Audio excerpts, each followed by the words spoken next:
Hola. Esta vez nos serviremos de un sintetizador de voz para una comunicación más fluida. Hablaremos de dos temas principales. El primero de ellos tiene que ver con el discurso reciente del presidente Milei. El segundo se comprende a partir de las críticas al discurso, de manera que es necesario seguir el orden natural. En el primer caso referiremos cuál es el verdadero subtexto del discurso de Milei, y mi exclusiva ley. Sobre todo para ver su nexo con un mensaje polarizante que encontró su exposición más lograda con el famoso ministro de propaganda nazi, Goebbels.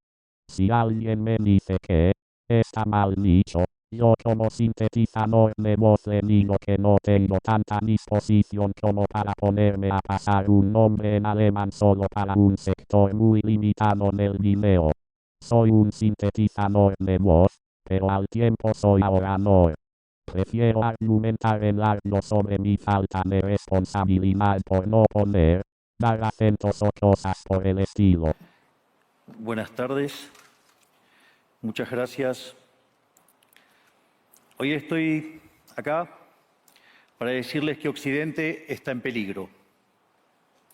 Está en peligro porque aquellos que supuestamente deben defender los valores de Occidente se encuentran cooptados por una visión del mundo que inexorablemente conduce al socialismo y, en consecuencia, a la pobreza. Lamentablemente, en las últimas décadas, motivados por algunos deseos bien pensantes de querer ayudar al prójimo y otros por el deseo de pertenecer a una casta privilegiada, los principales líderes del mundo occidental han abandonado el modelo de la libertad por distintas versiones de lo que llamamos colectivismo. Lo afirmado marca el arco argumental, como veremos. En realidad es una copia de Hayek, pero una copia mal hecha. Cuando adoptamos el modelo de la libertad, allá por el año 1860, en 35 años nos convertimos en la primer potencia mundial, mientras que cuando abrazamos el colectivismo, a lo largo de los últimos 100 años, vimos cómo nuestros ciudadanos comenzaron a empobrecerse sistemáticamente hasta caer en el puesto número 140 del mundo. Pero antes de poder dar esta discusión, sería importante que primero viéramos los datos que sustentan por qué el capitalismo de libre empresa no solo es un sistema posible para terminar con la pobreza del mundo, sino que es el único sistema moralmente deseable para lograrlo. Si consideramos la historia del progreso económico, podemos ver cómo desde el año 0 hasta el año 1800 aproximadamente, el PBI per cápita del mundo prácticamente se mantuvo constante durante todo el periodo de referencia. Si uno mira un gráfico de la evolución del crecimiento económico a lo largo de la historia de la humanidad, uno estaría viendo un gráfico con la forma de un palo de hockey. Claro, hacen su entrada los datos del espiritismo del perro Conan, suponemos. Deberemos buscar la biblioteca en que se encuentran los datos del siglo I, o, en su defecto, tendremos que reescribir los libros sagrados para incluirlos. Desaventurados los que crean en los datos del siglo I, sobre todo desechando la historia de Julio Argentino Roca y su conquista del desierto, porque os digo,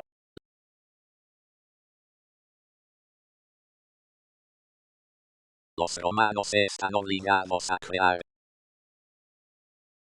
el Instituto para la Guarda de los Datos para los Economistas Marketineros y Gunamar, por sus siglas en arameo.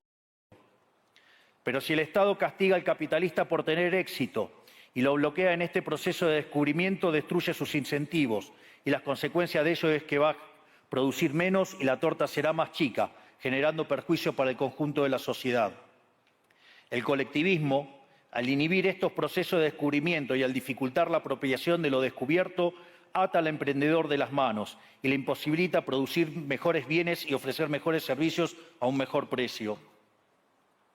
¿Cómo puede ser entonces que desde la academia, los organismos internacionales, la política y la teoría económica se demonice un sistema económico que no solo ha sacado de la pobreza más extrema al 90% de la población mundial y lo hace cada vez más rápido, sino que además es justo y moralmente superior? Fíjense qué interesante. Desde el año 1800 en adelante, con la población multiplicándose más de 8 o 9 veces, el producto per cápita creció más de 15 veces. Es decir, existen rendimientos crecientes. Eso llevó la pobreza extrema del 95% al 5%. Sin embargo, esas presencias de rendimientos crecientes implican estructuras concentradas, lo que se llamaría, por ejemplo, un monopolio. ¿Cómo puede ser que algo que haya generado tanto bienestar para la teoría neoclásica, eso es un fallo de mercado? Economistas neoclásicos, salgan de la caja. Cuando el modelo falla, no hay que enojarse con la realidad, hay que enojarse con el modelo y cambiarlo. El dilema que enfrenta el modelo neoclásico es que dicen querer perfeccionar el funcionamiento del mercado atacando lo que ellos consideran fallos, pero al hacerlo no solo abren las puertas del socialismo, sino que atentan contra el crecimiento económico. Entonces dice este elegido de cabello lleno de ideas contradictorias que el mercado y el monopolio son dos manifestaciones de la libertad y que pensar lo contrario es efecto de creer en el feminismo y el ecologismo neomarxista. Puede parecer que como el neomarxismo no habla de la riqueza, su idea sea dudosa. Pero en nuestro concilio de neoclásicos debemos otorgar la oportunidad de discutirlo. Me adelanto, hermanos de la fraternidad de economistas que dudan de la humanidad. Nuestro contradictor, de la fraternidad de los economistas que aman a los perros por sobre los humanos, o de la hermandad que odia al humano. El doctor Milley puede decir lo que quiera de nosotros, pero sobre el monopolio pensamos igual nosotros, que alguno de los que aparece en ese librito lleno de figuras de perros y de economistas del pasado que él tiene, y donde se encuentran figuras de sus adorados maestros.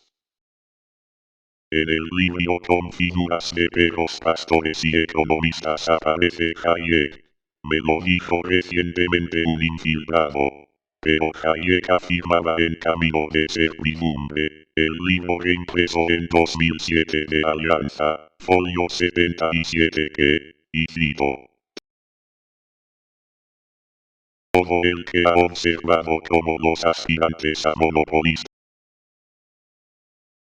solicitan regularmente, y obtienen muchas veces, la asistencia de los poderes del Estado para hacer efectivo su dominio, apenas dudará que no hay nada de inevitable en este proceso. Cita. En el siguiente folio afirma que en Inglaterra el crecimiento de los monopolios fue una postura que derivaba del Estado de manera comillas, deliberada y a partir de los años 30. Su postura, la de Hayek, se orientaba a negar la inevitabilidad de los monopolios.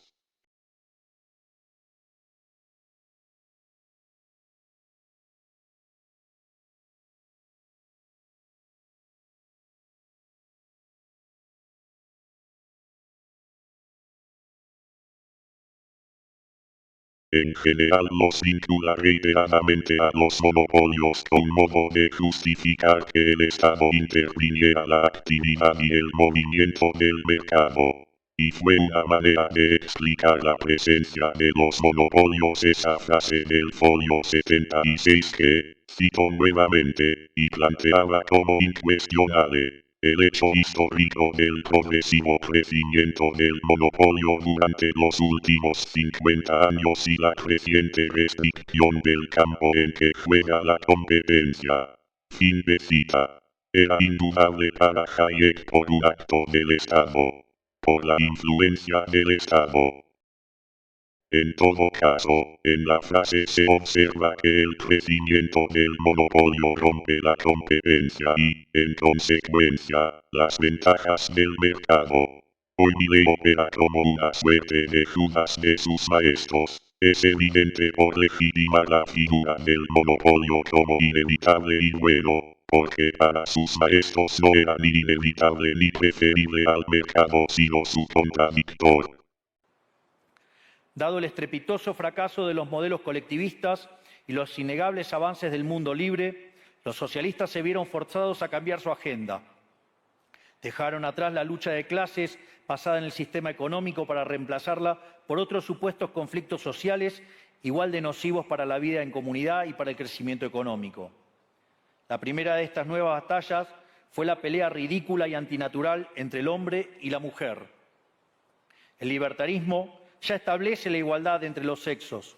La piedra fundacional de nuestro credo dice que todos los hombres somos creados iguales, que no le aportaron nada a la sociedad, sea en formato de ministerios de la mujer o organismos internacionales dedicados a promover esta agenda. Otro de los conflictos que los socialistas plantean es del hombre contra la naturaleza.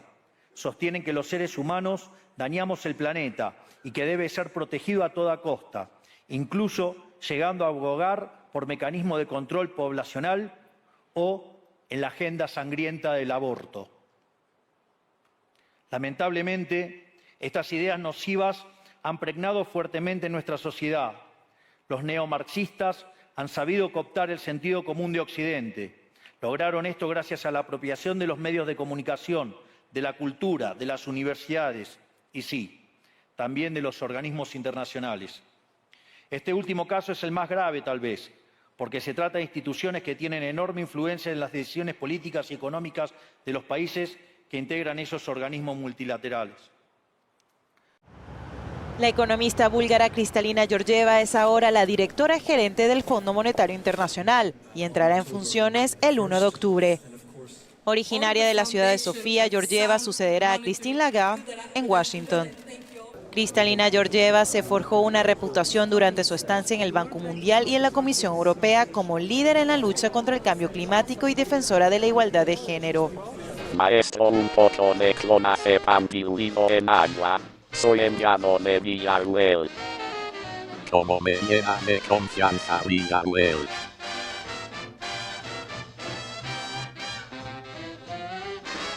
La inflación bajará a 10% en 3 meses, lo profetizo.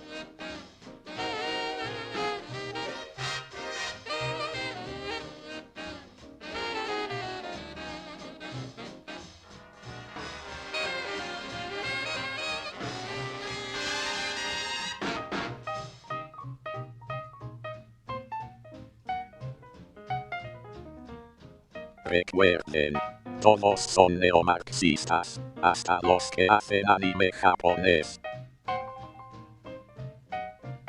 ¿Por qué lo dices? Si Villarruel no es una neomarxista.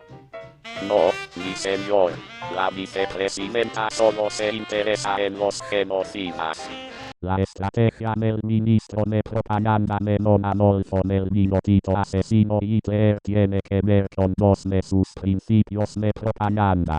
El enemigo único y desfigurar. En el discurso se propone un enemigo exclusivo, el socialismo neomarxista. Es la segunda parte de la película llamada Conjura Judeo-Masónica, un clásico de un reconocido armador de carros de Estados Unidos y su libro El Judío Internacional. Concierto de hebreos, masones y socialistas que dejaban de lado sus diferencias a favor de alimentar la literatura de Don Henry Ford. Hoy toda feminista es una neomarxista. Todo ambientalista es un neomarxista. Toda especie en peligro es neomarxista, sin importar si es insecto o no, de la tierra o de los que viven en el mar. Si es raro, o muy raro, por decir, como un ornitorrinco, es más marxista aún y más neomarxista. Lo que, entre otras, afecta a personas poco sospechosas de marchar en la calle cometiendo ese crimen imperdonable. Crimen extremo. Ese delito de cortar la calle por reclamos neomarxistas.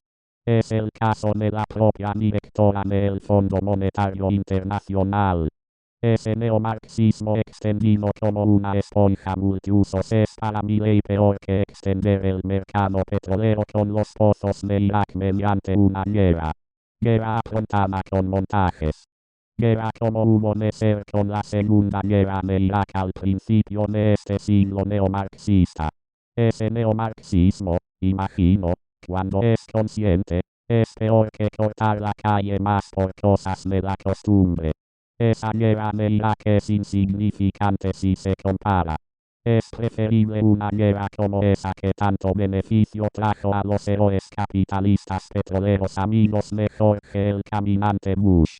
Al tiempo es un esfuerzo por exagerar y desfigurar. En algún modo esfuerzo, desesperado, de hacer desproporcionados los peligros de aquellos progresistas que les parecen según el clima payasos o denominados criminales. Cuando quieren acabar con el idioma son payasos. Son peligrosos expertos en artes marciales de las ideas que confunden y contaminan a todos los especialistas de las agencias internacionales cuando se habla de negocios que pueden contaminar y destruir el clima. En ese caso los neomarxistas someten a elaborados sofismas que triunfan en contextos llenos de letrados. Como pasa en los organismos internacionales. Enemigo único. Desfigurar. Mi ley busca eso hasta donde soporte la maquinaria. Armar demonios increíbles.